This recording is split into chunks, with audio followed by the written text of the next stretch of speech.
Ad populum fallacy is a disease that has plagued the human race since the very beginning, and I would go as far as to say is the reason we keep going further down into chaos and destruction, and we keep just enjoying riding down the slope of entropy. What is up, winning team? And if you don't know what ad populum fallacy is, I'm about to tell you about it in a minute. And it's actually quite important because I didn't know this term existed, and I actually found out about it yesterday as I was doing a tutoring session with my youngest brother, and he's very intelligent, right? He's 16, but he's like one of the most intelligent people. And so in the midst of him doing his work, this is the only time we see each other really. So in the midst of him doing his work, we usually get into random conversations. I can't remember what we talked about, but anyways, we're talking about something, and then he came out with this term, and it means the logical error of arguing that a claim is true or right simply because a large number of people believe it or do it. So I was explaining something to him, because obviously we're doing maths. It was the last maths exam for all the kids. And so it was my last, after I finish work, I then go to have a lesson with him at 8 p.m., which when he requests it, which is, hey. And so we were talking about things, and I have to, really unpack the logical arguments and explain to a lot of the kids that just because all your friends are doing it, just because all your friends got the answer, sometimes a lot of kids, they get the answers wrong because they get the answer right. And then they go and look at what their friends are doing. They think, oh, because my friends all did it, did this, I must be wrong, right? And a few of the kids have come back to tell me this year as well. They're like, oh my gosh, all my friends put something else and I put this and you were right. It was actually this. And I'm like, yeah, I told you. This is why. But it's that ad populum fallacy. So when I said it was talking about that, my brother throws out this term, and I was like, of course he would know this. And I just thought we need to talk about this because I think this is the real disease. Because I've said this to you guys before. Like, one of my biggest issues with society is when people talk about, say, for example, the concept of God and the issue with God and why does he get to decide what's right and wrong. I've said to you guys before, my issue in rebuttal to that argument is, well, how do we decide what's right and wrong? Because then everybody has a different version of what they think is right and wrong, right? So some people will say, for example, to some people, lying that they tasted somebody's food and then somebody made them food and they worked really hard and they give it to you and they like, what do you think of it? Do you think it tastes good? You might say, I don't think it's that big of a deal. Somebody lies because they're trying to help that person's feelings. That's one person's viewpoint. My personal viewpoint is I personally take that as a physical betrayal because I want to become better at cooking. So if somebody tells me they like my food and they didn't, I take that as a physical betrayal, and that is a not acceptable lie. For me, that's a bad thing. For me, that's actually a red flag. For me, that's actually a red flag in a relationship. That's putting me on the one-stop train to this relationship's coming to an end. Why do I use this as an example? I'm not saying I'm right or the other person's right. The point is that we all have different perspectives of what's right and what's wrong. And so what ends up happening in society, right? And there's always scales because, again, some people think about cheating. Some people only see cheating as if something physical happened. Some people only see cheating as if there was kissing. Some people only see cheating as if you had sex. Some people see cheating as emotional cheating. Then if you go into emotional cheating, if you're telling, you know what I mean? It was with us as humans, as soon as we start to make the parameters of what is good and what is evil, and what is good and what is bad, what is right and what is wrong, there's so much gray area that it's just all gray, which leads us to this exact problem here, which is that what then ends up happening is it's just whatever is the popular opinion of what's right and whatever is the popular opinion of what's wrong becomes what's popularly right and popularly wrong. Again, doesn't make either right or wrong. And I'll give you guys an example, and I'm going to go for an extreme, okay? I'm going to go for an extreme. Back in the day, if you look into history, this isn't just a part of, myths and fables. I'm talking about actual history, actual places all over the world.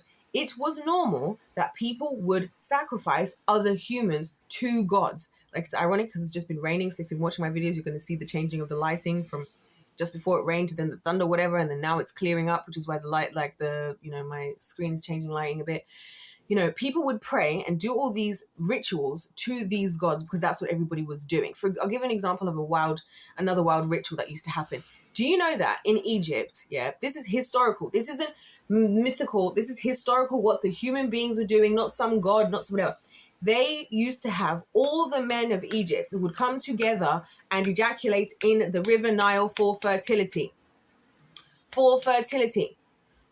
You might say, that's insane, these are the things that people did, and they just did it. Once upon a time, we all believed that tomatoes were poisonous as a group. And because somebody said it and because we all went and did it, then that was what it was. And then eventually somebody, so every time, a lot of our biggest, changes in as people, right? I'll give you a scientific one. We've done this one because it goes through the law of entropy. Prior to the Big Bang Theory, which by the way, rests on the fact the universe is not static, as in it has to be expanding or contracting. In the times of Albert Einstein, even then, they still believed that the universe was static. That was the popular belief. So whoever came up with the idea that, the universe might not be static, it might be, I can't remember, it's Georges Lemaitre, I think it was the name of the scientist. But anyway, it's all on my God versus Science playlist in the first video. So I've done the full breakdown with all the receipts and whatnot. He believed that, people believed that, the universe is static. And because everybody believes that, it's preposterous. It's preposterous that it could be moving. But now so much of our modern science is rest upon the fact that it's not static. So that means everybody, do you see what I'm saying? I'm trying to use things that are not so like emotional or feelings based, but even just things that were like, because a whole group of people believe something and people were refused to think of something else.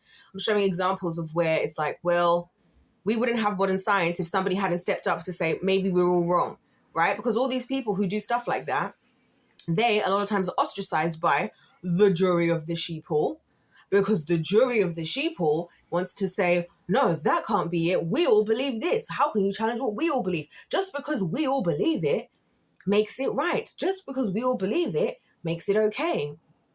And I specifically bring this up because I feel like this when it comes to things, so many things in society, we have this problem. And in particular, my one is when it comes to children. When it comes to the attitude and attitudes towards children in particular, because I feel like there's been this long historic, acceptance that we look at kids as just like these essentially live pounds of flesh that are just there to listen to what we have to say. They don't think for themselves. They're not capable of anything. They're to be seen and not heard. They're to be just fed, had shelter over their head and a roof over their head, food on the table and clothes on their back. And you do that until 18 and then you send them off and then they go out into the world. And I think that's one of the most problematic things we're doing as a society. And I think it's actually working towards the destruction of society. Because then everybody's now, instead of how God intended, right, going for us to have, say, teach your child in the way he should go, and when he's older, he will not depart. When a man shall leave his mother and father's house and cling to his wife. You leave the home when you are prepared and set with wisdom and strategy of what you're going to do in your life. You know who you are, you know whose you are, and you know what you're going to do, and you know what you're going to be. That's what God's intention was. But now instead, what we do, and I feel like this, especially from getting to the end part of my 30s, to get my end part of my 20s, and also working with kids where I'm like, everyone's just like, oh, you spend your 20s figuring life out. That's the worst thing. That's the worst thing we all do. Think about it. Because you end up making lots of bad mistakes and whatever, right? Learning things the hard way. You're literally throwing yourself out to the wolves, like out to the wolves of the world, out to the big wide world where you don't have wisdom. So you're going to make stupid mistakes. You're going to pay the consequences. How many people have had kids because they didn't know any better? How many people have found themselves in precarious situations because they didn't know any better? Have ended up, on drugs and stuff because they ended up around the wrong crowd? Have ended up, being taken advantage of and all sorts of different things, right? How many issues have we all had in terms of things like relationships, right? When it comes to friendships, whatever, because everybody's sleeping with everybody. Everybody's all over the show. Nobody has any wisdom. Everybody's running into friendship and running into relationships and running into building families and running into careers with no wisdom. It's no wonder the world is the way that it is. And then it just keeps going. And then we just about figure it out by the time we get to the end. Just about we figure it out by the time we get to our 80s. And then people on their deathbed are like, if I could go back to when I was young, I would do so much differently. That's not how God intended for us to live. But you know why we live that way? Because as a society, we've grouped together and said, that's what we're going to do. You know why? Because nobody wants to take responsibility. That's almost always the reason why we do these things in society. In the same way, like I would say, for a lot of things that happen in society where we're like, oh, it's good that the government has taxes on what is it? Let me think of a good one. Let me think of a better example than the one I was about to give. Oh yeah, another perfect example, right? This idea that, everybody should pay their taxes. Why? Why should they? Are you actually getting the money out of your tax that you deserve? Is your school system the way that it is? Those of you in the United States, you don't even get free healthcare and you're still paying taxes. But everybody does it because everybody's doing it. When in reality, it's the most illogical thing because you're not actually getting very much, if not anything, out of said taxes. But you're still doing it. Why? Because everybody's doing it. And the only reason you don't want to think about not doing it is because then you're going to rock the boat and you're going to have to go against the greater majority. So you're not doing it because it's right. You're doing it because everybody's doing it. And then because everybody's doing it is what makes it right. And that's what I don't like. That's why I'm like, hey, listen, I don't want to be accepted in this world, and I don't want to be around people at all, because I don't want to be just doing stuff and just justifying things. This is why, like, if you look back, I've realized that 20 years ago, 30 years ago, it was normal for adults to just be with young, it was just a thing that some people just liked young girls and young boys.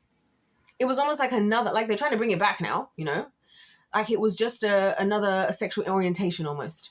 Imagine we had PDF files as a sexual orientation before we even had gay being acceptable. That was more acceptable than being gay. It was more acceptable to be into children than it was to being gay. This is what I'm saying. How does that make any sense? Because to me, I'm thinking, at least if it's a gay couple, whatever, they're both the same gender.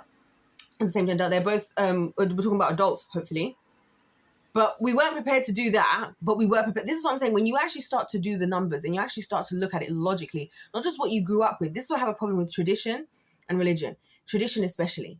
Oh, but this is just what we've done all these years. Oh, but this is just what we've done. This because it's what we've done. Does that make it right?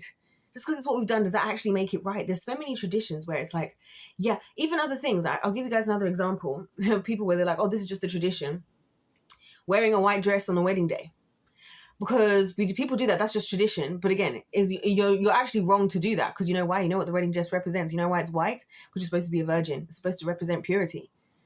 So when you're the furthest thing from pure, why are you that out there in a white wedding dress? If we really want to hold to tradition, why are we doing that? This is what I'm saying. It's tradition. Oh, on a Sunday, we have a Sunday roast in the United Kingdom. Oh, that's just right. That's what we do. You have to have a Sunday roast on a Sunday. There's nothing else you can have. But why did you have a Sunday roast in the beginning? Oh, because what you used to do is when your country used to actually go to church and not be 95% atheist, what you used to do is on a Sunday, while you were at church, you would throw before you went to church, you'd throw the meat with all the vegetables and all the potatoes and everything into a tray, into the oven. You'd leave it in there for a number of hours while you were at church. So when you came back from church, you would then have your Sunday roast. But now we live in a world where we have the tradition, like it's wrong to not have a Sunday. On Sunday night, we have a Sunday roast, which I'm not mad about it. A Sunday roast is lovely. You know what I mean? I love a Sunday roast myself. I don't have a Sunday roast every Sunday, or even most Sundays, but I love a Sunday roast. But the point is, you're sitting, this is what I mean when I say people sit on their high horse of like self-righteousness in society, but it's like, no, you're only doing this because everybody's doing it. It's not because it's right. And if we really want to get into the crux of why things are right or wrong, then let's really get to the point. Do you see what I'm saying? And this is why I'm saying it's the real disease, because all that it takes in this life, all the devil has to do, and this is why I think it's the real problem, and it has always been, is just make it so we're all doing it. So as long as we're all doing it, then we're all going to justify it, because none of us want to be seen to be wrong, and none of us want to be seen to be the problem, and none of us want to be seen to, you know, be causing issues. So if everybody's doing it and everybody's justifying it, then we can turn a blind eye and pretend that it's fine, because it's like, but everybody else is doing it. So now I get to also do it. And this is how the weird and twisted things happen in the world, because then everybody's doing it. It's like, oh, now it's acceptable for everybody to do it. So now I get to do it. And now it's just normal. Now it's just okay. That's the crazy part. And to say why I say this has been happening throughout human history, let's go back to Adam and Eve. God said, if you eat from this tree, you shall surely die. Now, I've said this before. What would have happened had Eve not eaten the fruit, given the fact that the instruction was given to Adam? My question to the Lord one day will be, and I talk about this in my book, The End of the Beginning, it's on Amazon. What if just Adam alone not eating the fruit would have prevented us all from all of this? I feel like the first time we saw this happening was Adam and Eve, where they're like, well, Eve did it, and then she's like, she gets Adam to do it, and then they're like, well, they're in it together now. Maybe that's why she wanted to do it, because like she maybe felt bad about what she did and even knew what she did. And was like, well, let's get Adam in on it. Then at least I'm not the only one. Because that's what people do on Earth as well. Somebody will do something wrong. Yeah, I saw this happening with, where was this? Oh my gosh, it was such a good example of this. Yes, okay. So Tana Mongeau. Tana was talking about her family, and she basically, don't worry about who she is, but she's online, she's been doing YouTube for a long time. And she was talking on her podcast because her birth mother is like, you know, dying or whatever. And she's basically been taken over by another family. And one of the things her family used against her, like her parents sued her for defamation, 200K, but they she had a really troubled childhood with them. Like they were not ready to be parents. They were not parents. She parented them, and she talks about a lot of the time. And there's a lot of things in her life she did that. Like, I mean, when I say this, I mean on the extreme. And she talks about how one of her dad's excuses would always be that she's sure this other family, because her friend's family basically took her in. She was like, he always used to say like, well, I bet your friend's family have problems as well. That's the other thing we do as humans. We'll like say, well, I'm not perfect, no one is. Only God can judge me. Like all these statements where it's like, you're now trying to equate, that's just the thing we all say, which just puts everybody off scot-free. Isn't that crazy? Again, perfect and final example was the example I gave yesterday. That's something I said yesterday. Britney Spears has just gone into rehab, right, for 3 months apparently because of a DUI. Bearing in mind that she did pass the breathalyzer, and bearing in mind the only thing they could get her for was the Adderall, which again, are most people not, a lot of people not taking Adderall, a lot of people not driving under the influence of Adderall. Yes, they are. But societally, it's okay for everybody else. But societally, we don't do this stuff when it comes to Britney Spears. It's not allowed because that's what the jury of the sheeple says. And on top of that, talking about driving and whatnot, her mother, once upon a time, killed a 12-year-old whilst speeding in the road, knocking him off his bike, killing a child. And society's turned a blind eye to that then, because again, oh my gosh, it's a mother and her baby. But Britney Spears, the beautiful pop star that everybody's probably jealous of, that every woman wants to be and every man wants to be with, am I surprised that the loser, pathetic jury of the sheeple was so quick to be ready to be like, oh no, something's wrong with Britney again? Excuse me? Ad populum fallacy. Just because we're all doing it makes it fine. Just because we're all doing it makes it not fine. And the reason why this worries me is because I'm like, all it takes is for somebody to come up with a compelling enough argument for something absolutely insane. And the whole population, as long as enough people are on board, it works both ways because it works for good things. If only we could do this for good things. But unfortunately, we seem not to. So yeah, I'm going to leave that there. There's nothing else really to say. Ad populum fallacy. Isn't that crazy? Some people do one thing and it's like again with Britney. She's at a restaurant and she's holding a knife. Oh my gosh, Britney's holding knives. Sorry? She's eating a steak. I go to a restaurant. Usually when you order a steak, they give you a steak knife in a lot of restaurants. That's different to the normal knives that might already be on the thing. She's holding a knife. Oh, Britney Spears was barking while she was talking. She was barking because she's retelling a story. Do you know how many times I bark just for the fun of it? Am I now needing to go to rehab? Am I now needing to go to an asylum, whatever? Oh, she was seen driving around. How many people love to go on a drive? Oh, she shaved her head. How many women have shaved their head? Are you kidding me? This is the brain dead society I live in, and it's brain dead because of this ad populum fallacy where everybody just goes along with everything because if enough people are doing it, then everybody's like, yeah, that must be right because that's the popular thing. And that's why I say, if you're on the popular side, that's almost 100% sign for you that you're on the losing track in life. If what you're doing is what the popular thing is that everybody's doing, I can promise you that's almost the number one sign for you that you're on the losing track in life. I'm going to make a video about that right now. If life's the game, let's play to win. God bless you all. God loves you. I love you. And I'll see you in my next one.